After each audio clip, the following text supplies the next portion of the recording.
JDCap26 here to do tips and prayers and hobbies. And we did the Dark Shadows, the werewolf. And the colors are brown, black, white, green, mud yellow, gray for a primer, and a light tan. So let's look at the model that we just put together and painted up.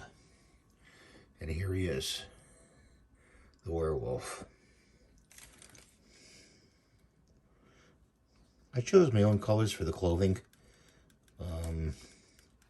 I saw this in one of the episodes that he wore a blue shirt and a tan pants when he was being locked in the vault.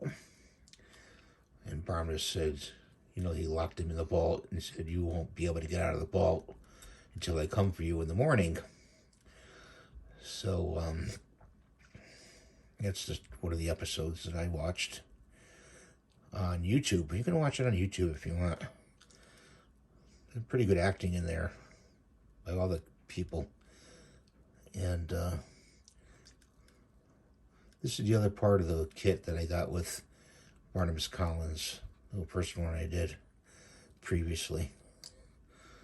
So I hope you like this video.